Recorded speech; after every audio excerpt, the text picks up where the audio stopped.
الحمد لله رب العالمين، والصلاة والسلام على رسوله محمد وعلى آله وأصحابه ومن تبعهم بإحسان إلى يوم الدين. قال الله تبارك وتعالى في القرآن العظيم: فأعوذ بالله من الشيطان الرجيم.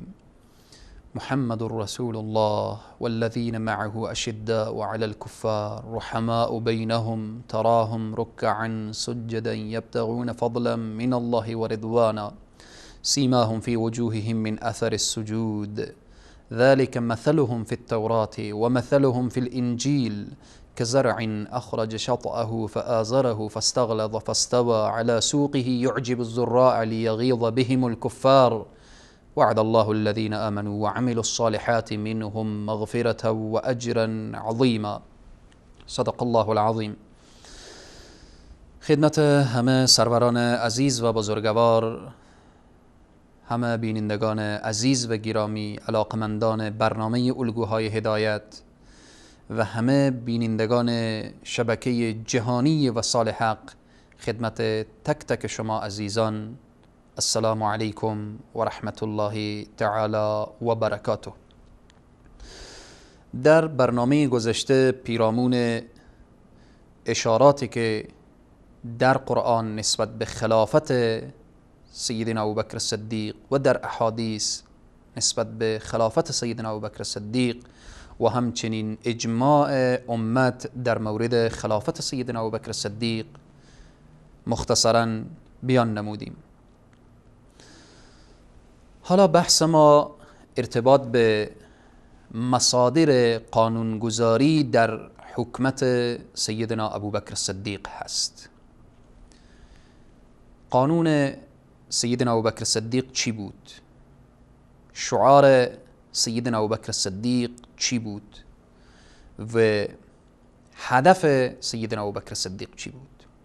چیز واضح و مسلم است که سیدنا ابوبکر صدیق همیشه میگفتن برای اصحاب جلیل القدر رسول معظم اسلام صلی الله علیه و سلم، همیشه تأکیدشان این بود که متوجه باشید تا هر زمانی که من در خط رسول الله صلی الله علیه و سلم روانم از من پیروی کنید و هر زمانی که من از خط رسول الله صلی الله علیه و سلم جدا شدم و فاصله گرفتم، مرا بر اون خط قرار بدهید و مرا متوجه بسازید.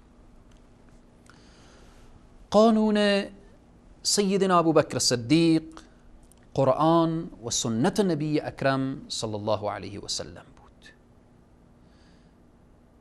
سیدنا ابوبکر صدیق بر مبنای قرآن و سنت نبی اکرم صلی الله علیه و سلم حکم می کردن. شعار سیدنا ابوبکر صدیق این بود که عدالت و برابری در میان مردم، فرق نگذارید که این عرب و این عجم، فرق نگذارید که این فقیر و این غنی، خلاصه عدالت و برابری در میان مردم این شعار سیدنا ابوبکر صدیق بود. و می گفت صداقت و راستی اساس تعامل حکومت و مردم می باشد. هر کس که صادق باشه و صداقت داشته باشه در حقیقت او امینه. این از گفتارهای سیدنا ابوبکر صدیق رضی الله عنه. هر کس صادق باشه و صداقت داشته باشه او امین هست و هر انسانی که دروغ بگه او خائن هست.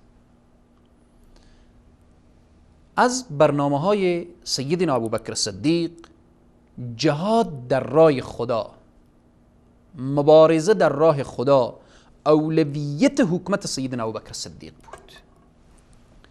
ابوبکر صدیق بود که جهاد بر حکومت خود اولویت میداد، مقام اول میداد. این برنامه سیدنا ابوبکر صدیق و مبارزه با مفاسد اجتماعی میکرد. سیدنا ابوبکر صدیق در اجتماع اگر می دیدن و متوجه می شدن که انسانی به بد اخلاقی و یا اینکه جامعه را به فساد می کشانه و او برخورد جدی صورت می گرفت. سیدنا ابوبکر صدیق از اکابر صحابه و از بزرگان صحابه در راستای حکومت اسلامی کار می گرفتن که از آن جمله امین این امت را که رسول الله صلی الله علیه وسلم او امین این امت گفتن، حضرت ابو عبیده ابن جراح رضی الله عنه او را به عنوان مسئول امور مالی خلافت اسلامی تعیین کردن که تو مسئول امور مالی باش، امین امت. سبحان الله. مسئولیت قضاوت را سیدنا ابوبکر صدیق به سیدنا عمر بن الخطاب سپردن.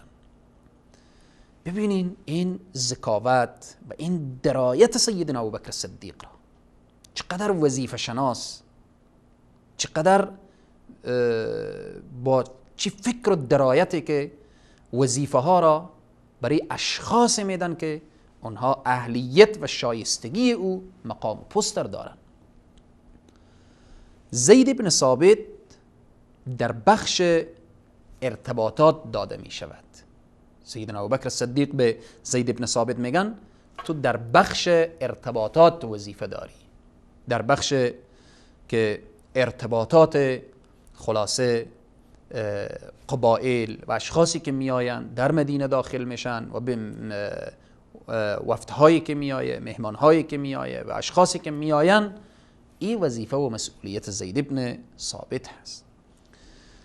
سیدنا ابوبکر صدیق رضی الله عنه برای سیدنا علی بن ابی طالب و سیدنا عثمان بن عفان رضی الله عنهم وظیفه نامه ها و دستورات حکومتی را که می نگاشتن به اونها میدن. نامه‌ای که از طرف سیدنا ابوبکر صدیق به طرفی که می رود باید به او خوب دقت شود. این وظیفه که بسیار وظیفه حساس و مهم و وظیفه است که تمام آبروی حکومت اسلامی با این بستگی داره. اگر نامه‌ای به طرف یک ابرقدرت میره، به طرف یک قبیله میره، به طرف یک دوست میره، به طرف یک دشمن میره، این نامه باید دقت بشه از طرف امیر مسلمان ها و خلیفه مسلمان ها. سیدنا ابوبکر صدیق این دو شخصیت را به این کار انتخاب میکنن، به کار نامه و دستورات حکومتی که وقتی به این طرف و آن طرف ارسال میشه، سیدنا علی بن ابی طالب و سیدنا عثمان بن عفان رضی الله عنهما. خلاصه سیدنا ابوبکر صدیق وقتی که جانشین رسول الله صلی الله علیه وسلم می شود، مسلمان ها لقب خلیفة النبی را به سیدنا ابوبکر صدیق میدن که تو خلیفه رسول خدا صلی الله علیه وسلم هستی. تمام صحابه بر این اصرار دارن که سیدنا ابوبکر صدیق باید که تمام وقت خود را و تمام اوقات خود را صرف امارت اسلامی داشته باشد، صرف این حکومت و این خلاصه خلافت داشته باشد. حضرت عمر رضی الله تعالی عنه با همراه حضرت ابو عبیده روزی در بازار متوجه میشن که سیدنا ابوبکر صدیق رضی الله عنه پارچه بردوش دارن و در بازار میگردن. حضرت عمر و ابو عبیده میآیند که ای خلیفه مسلمان ها چه کار میکنید؟ سیدنا ابوبکر صدیق گفتن مگر من فامیل ندارم؟ مگر خانواده من از گرسنگی بمیرن؟ آمدم در بازار و این پارچه را به فروش برسانم و چیزی بخرم و آذوقه به خانه ببرم. چون سیدنا ابوبکر صدیق تاجر بودن و تجارت میکردن و تاجر پیشه بودن. حضرت عمر و ابو عبیده رضی الله عنهما سیدنا ابوبکر صدیق را گفتن که شما بیایید. و حضرت ابوبکر صدیق آمدن و در مسجد نشستن، صحابه جمع شدن، حضرت عمر بلند شدن و با مشوره‌ای که با همراه ابو عبیده کرده بودن گفتن که ای مسلمان ها، ابوبکر بعضی وقت باید مصروف کار و تجارت خود شود تا اینکه مشکلاتش مرفوع بگردد. چی می شود که از خزانه مسلمان ها و بیت المال بر ابوبکر معاش تعیین گردد؟ همه قبول کردن، اجماع شد، همه تایید کردن که سیدنا ابوبکر صدیق باید که معاش داشته باشن. وقتی که معاش تعیین شد به اندازه 250 درهمی که به اصطلاح همان وقت و زمان بود و با یک گوسفندی که سالانه با او گوسفند بدون به اصطلاح کله و پارچه گوسفند و بدون اون شکمبه گوسفند فقط، این برای زندگی سیدنا ابوبکر صدیق کفایت نمی کرد.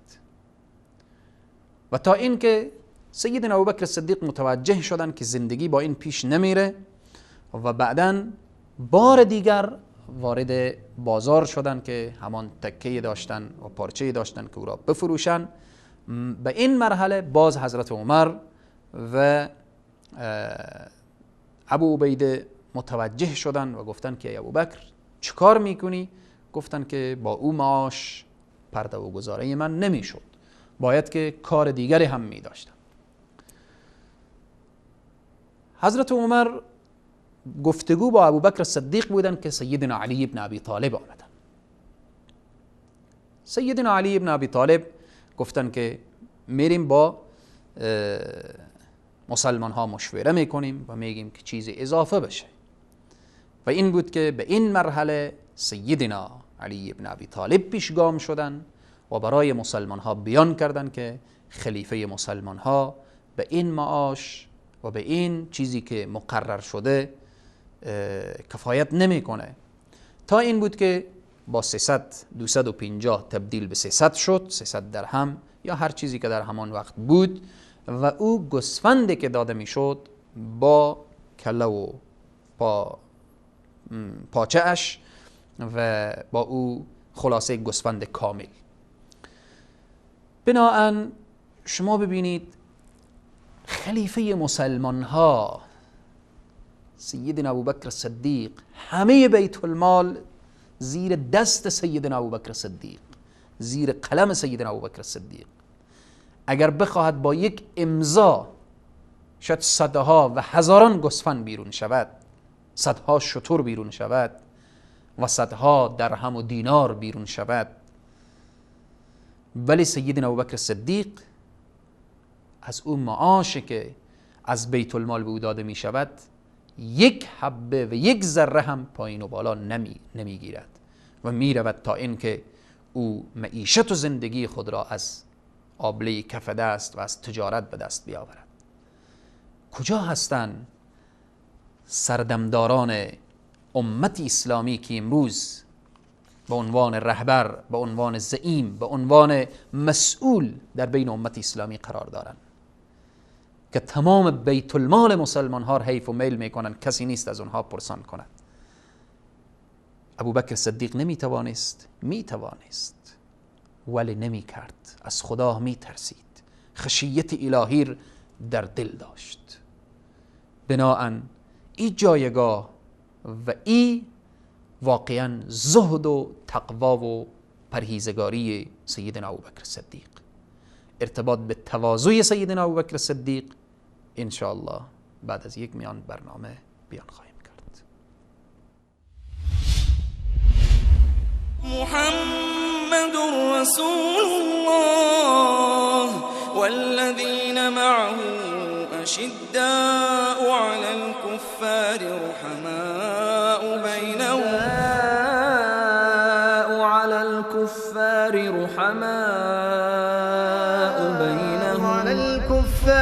رحماء بينهم محمد رسول الله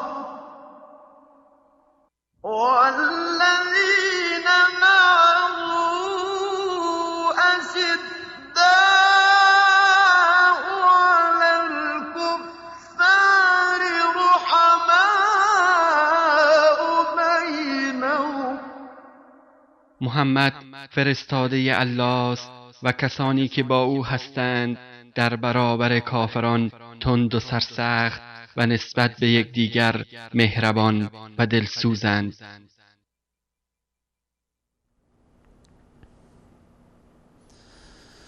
خدمت همه بزرگواران و سروران مجددا السلام علیکم و رحمت الله تعالی و برکاته.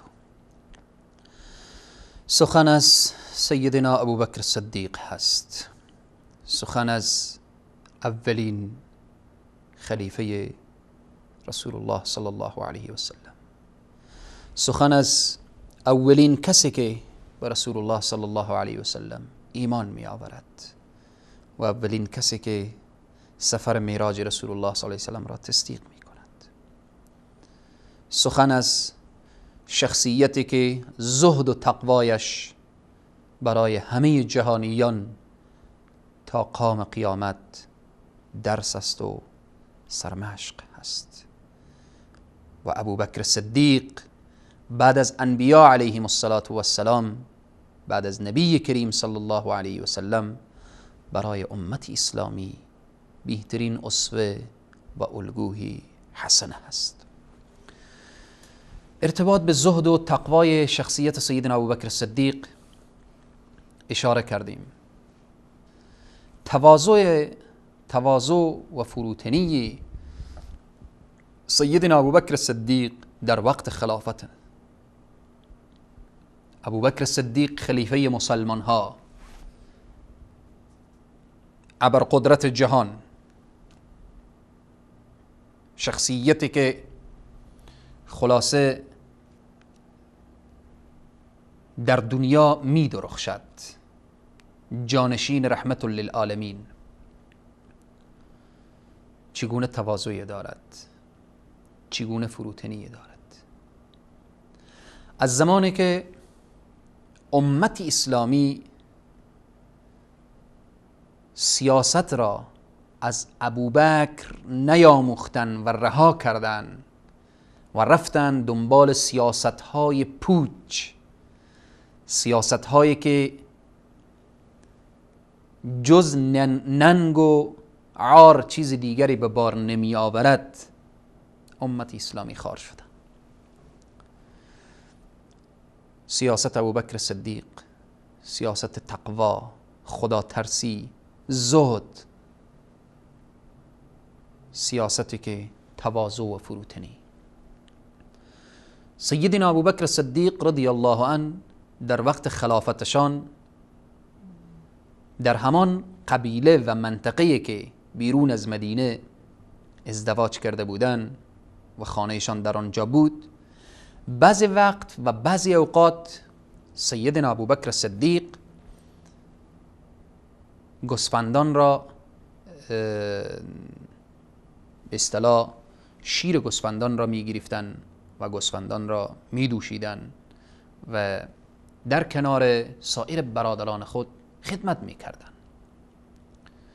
روزی کسی به سیدنا ابوبکر صدیق گفت که از روزی که خلیفه شدید حالا دیگه توجه به گوسفند و به دوشیدن گوسفند و به اینها ندارید.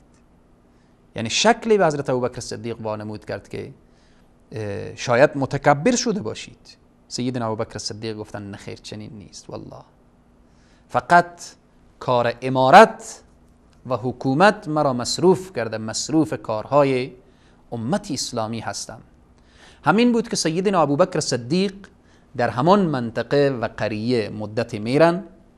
در وقت خلافت، در وقتی که خلاصه جانشین رسول الله صلی الله علیه و سلم قرار گرفته بودن و تمام ارتش و سپاه همه زیر اثرشان بود، میرن مدت در کنار برادران خود در آنجا گوسفندان را میدوشن. که این تواضع و فروتنی سیدنا ابوبکر صدیق را نشان میدهد. مصادر قضایی دوران خلافت سیدنا ابوبکر صدیق. در دوران سیدنا ابوبکر صدیق در بخش قضا از چی کار می گرفتن؟ از کدام مصادر قضای دوران ابوبکر صدیق، خلافت سیدنا ابوبکر صدیق، اول قرآن بود.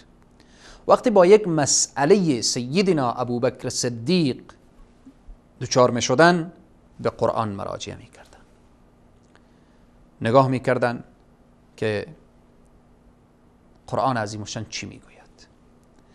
اگر به داخل قرآن و از قرآن چیزی دریافت نمی کردن، سیدنا ابوبکر صدیق به احادیث گوهربار نبی اکرم صلی الله علیه و سلم مراجعه می کردن.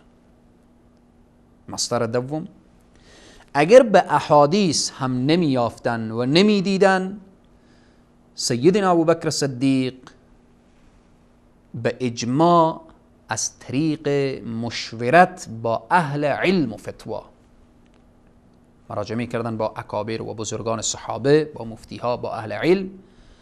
بعدا اجماع اهل علم و فتوار می گرفتن و اگر در اجماع اهل علم و فتوا هم چیزی به دست نمی آمد، سیدنا ابوبکر صدیق رضی الله عنه اجتهاد و او نظر شخصی خود را متوجه می شدن که در این قضیه نظر خودشان چیست.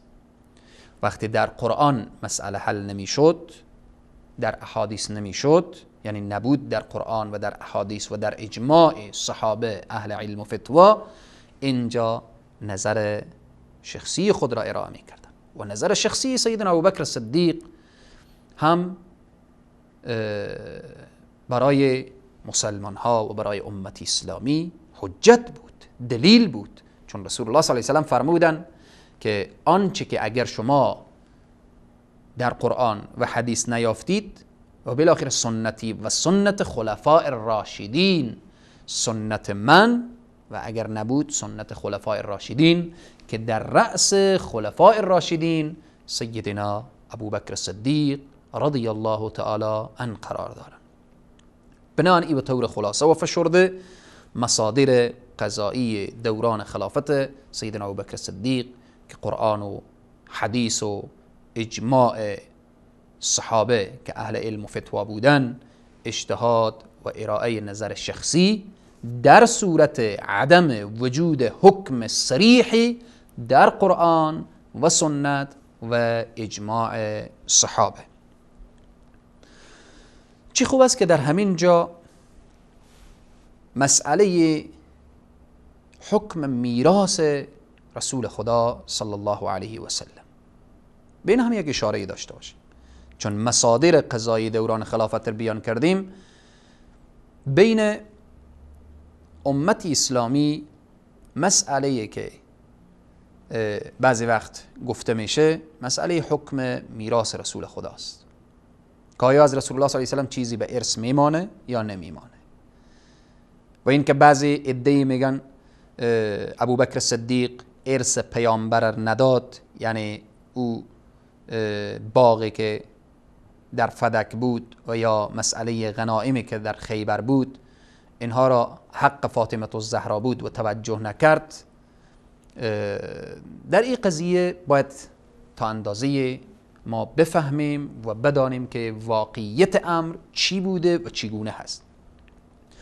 حضرت ام المؤمنین عایشه صدیقه رضی الله عنها میگویند حضرت فاطمه و حضرت عباس رضی الله عنهما اینها به نزد حضرت ابوبکر صدیق آمدن، به نزد حضرت ابوبکر صدیق رفتن و سهم خود را از ارثیه رسول خدا صلی الله علیه و سلم خواستند. آنان خواهان زمینی که از آن حضرت صلی الله علیه و سلم از فدک و سهم ایشان که از خیبر بود از حضرت ابوبکر صدیق طلب کردند. حضرت ابوبکر صدیق در پاسخ به فاطمه الزهرا رضی الله عنها و به حضرت عباس فرمودن من از رسول خدا صلی الله علیه و سلم شنیدم که ایشان فرمودن، رسول الله صلی الله علیه و سلم فرمودن لا نورث ما ترکنا صدقه انما یأکل آل محمد من هذا المال. رواه البخاری. حضرت فاطمه الزهرا وقتی که این شنیدن که حضرت ابوبکر صدیق فرمودن که من از رسول الله شنیدم که انبیا از خود میراث نمیگذارن و من میراث نگذاشتم، آن چیزی که گذاشتم صدقه هست و فقط میتونن اهل بیت از این مال استفاده کنن، مسئله ارث نیست. حضرت فاطمه الزهرا آنچه که شنیدن که قول رسول الله صلی الله علیه و سلم، قول پدر بزرگوارشان است، جا در جا تسلیم شدن و قانع شدن و برگشتن، چون فاطمه الزهرا از این سخن پدر مبارک خود بیخبر بودن. حضرت فاطمه الزهرا این حدیثی که میراث میرسه و میراث نمیرسه این نرسیده بود. حضرت فاطمه الزهرا برگشتن و به خانه خود و حضرت ابوبکر صدیق با حضرت فاطمه الزهرا با هم گفتگو میکردن، اگر برابر میشدن سلام میکردن، علیک میدادن و حتی در وقت مریضی حضرت فاطمه الزهرا سیدنا ابوبکر صدیق به دیدن اونها رفتن و علی ابن ابی طالب میگوید یا فاطمه ابوبکر اجازه میخواهد آیا بیاید داخل یا نیاید؟ فاطمه الزهرا میگوید چون تو همسر من هستی، اگر تو اذن بدی اذن هست. با هم دیگر می نشینن، با هم دیگر صحبت میکنن. بالاخره او دخت پیامبر هست. سیدنا ابوبکر صدیق احترام خاص الخاصی به حضرت فاطمه الزهرا و به تمام اهل بیت رسول الله صلی الله علیه وسلم داشتن. از اینجا دشمنان استفاده کردند که ابوبکر حق فاطمه الزهرا را نداد. چند نکته اشاره میکنیم. یک، جز وارثین ارثیه پیامبر حفصه و عایشه هم بودن. اگر از پیامبر چیزی به ارث میرسید و به ارث میماند، سیدنا ابوبکر صدیق و عمر فاروق پیش قدم میشدن، حق دختران خود را اول میگرفتن. یک، در حالتی که مثل که حضرت فاطمه الزهرا درخواست ارثیه کردن، ازواج مطهرات هم درخواست کردن، حضرت ابوبکر صدیق چنین جواب داد که از انبیا علیهم السلام چیزی به ارث گذاشته نمی شود، درهم و دینار به ارث گذاشته نمی شود مگر علم رسول الله صلی الله علیه و سلم. پس نکته اول، اگر از پیامبر چیزی به ارث میماند، ابوبکر و عمر زودتر پیشگام می شدن نسبت به گرفتن ارثیه فرزندانه او چیزی، چون حضرت عایشه و حضرت حفصه جز وارثین رسول الله صلی الله علیه وسلم. نکته دوم، حضرت علی کرم الله وجهه وقتی که به خلافت رسیدن نگفتن که این فدک و بالاخره این سهمیه خیبر مدت متروک شده بود، ای حسن جان و حسین جان ای سهمیه شما که مدت ها ترک شده بود. حضرت علی کرم الله وجهه هم ای جریان را مطرح نکرد و بحثی به میان نیامد و جریان ارث را اصلا در وقت خلافت خود بحث نکردن. اگر حق اینها می بود و مسائل ارث می بود، حضرت علی کرم الله وجهه به حضرت امام حسن و امام حسین برمیگشتاندند. نکته دیگر این که حضرت فاطمه الزهرا، این مسئله که بگیم فاطمه الزهرا رفت پیش ابوبکر و ادعای ارث کرد و بعداً با ابوبکر صدیق بغض کرد، کینه کرد به خاطر دنیا، این در شأن فاطمه الزهرا نیست. فاطمه الزهرا او لحظه‌ای که رسول الله صلی الله علیه و سلم، لحظه‌ای که رسول الله صلی الله علیه و سلم میخواستن از دنیا برن که بر فاطمه الزهرا چیزی گفتن و فاطمه الزهرا گریه کرد و باز موضوعی گفتن و خنده کرد.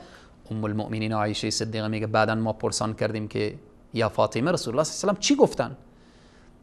میگه او لحظه رسول الله صلی الله علیه و سلم گفتن که ای فاطمه من از دنیا میروم. فاطمه گریه کرد رضی الله عنها و بعداً صدا کردم که ای فاطمه رسول الله صدا میکنن ای فاطمه، اولین کسی که از اهل بیت من به من ملحق می شود و وصل می شود تو هستی. و این بود که بعد از 6 ماه در ماه مبارک رمضان، در همون سال 11 حضرت فاطمه الزهرا با رسول الله صلی الله علیه و سلم وصل میشن. ببینید فاطمه الزهرا میدانست که در این دنیای فانی زیاد نمیمانه، با رسول الله صلی الله علیه و سلم وصل میشه. تمام فکر و هم و غم و ذهن خیر النساء اهل الجنه طرف بهشت بود، نه به این دنیای فانی، نه به اون زمین و یا بالاخره دنیای اندکی که بالاخره هیچ ارزش نداره. این در شأن فاطمه الزهرا نیست که فاطمه الزهرا به خاطر یک زمین، به خاطر یک باغ، به خاطر یک شیء اندک دنیوی بیاید کینه برداره، بغض برداره، عداوت برداره. این مسئله شأن فاطمه پایین می آورد. او فاطمه که ما می شناسیم، او خیر النساء اهل الجنه که ما می شناسیم، او دلی نداشت که با کسی کینه بگیرد. او دلی نداشت. دل او چنان دلی بود که رسول الله صلی الله علیه و سلم می فرمایند که فاطمه فاطمه تن من است. خلاصه فاطمه از وجود رسول الله صلی الله علیه و سلم هست. شخصیتی نیست فاطمه که بیای با اندک مسئله دنیوی. این انسان‌هایی که امروز میخوان فاطمه الزهرا چنین معرفی کنن، از دید خود میبینن که دنیا اونها را فریب داده، دنیا اونها را غرق کرده، با اندک مسئله دنیوی خدا و پیامبر را پشت سر میگذارن، فقط دنیا را مد نظر دارن. نه، فاطمه الزهرا چنین نبود. بین فاطمه الزهرا و سیدنا ابوبکر صدیق و صحابه و اهل بیت و بالاخره بین علی مرتضی محبتی بود که الله سبحانه و تعالی او محبت ایجاد کرده بود. نه حرفای امروزی که بیاین علیه سیدنا ابوبکر صدیق و سیدتنا فاطمه الزهرا حرفهای بزنن. اینها نه از شأن فاطمه، نه از شأن ابوبکر صدیق هیچ ذره کم نمیکنه. اونها نزد الله مقام دارن، قرب دارن، منزلت دارن. بناهن پس به این چند دلیل این مسئله واضح میشه که حضرت فاطمه الزهرا آگاهی نداشتن، آمدن طلب ارث کردن. حضرت ابوبکر صدیق گفتن که انبیا علیهم السلام بعد از خود ارث به جا نمیگذارن مگر او چیزی که از صدقه هست. و سیدتنا فاطمه الزهرا قانع میشن و برمیگردن و دیگه هیچ حرفی هم به دنباله پیدا نمی شود. الله سبحانه و تعالی برای ما توفیق بده که این مسائل تاریخی خوب دقیق و با دقت بفهمیم و بدانیم و بالاخره متوجه بشیم. نگذاریم که امت اسلامی متفرق بشه، نگذاریم که دشمنان اسلام بیان از این خلا وارد بشن، بین امت اسلامی تفرقه ایجاد کنن. خدای تبارک و تعالی به حرمت و جایگاه اصحاب رسول الله صلی الله علیه و سلم و اهل بیت رسول الله صلی الله علیه و سلم بر همه مسلمان ها اتحاد و اتفاق و انسجام و همبستگی عنایت بفرمایه. خداوند ما را در روز قیامت در کنار اصحاب رسول الله و اهل بیت رسول الله صلی الله علیه و سلم محشور بدارد. تا برنامه بعدی شما را به خداوند کریم و رحیم می سپارم. والسلام علیکم و رحمت الله و برکاته.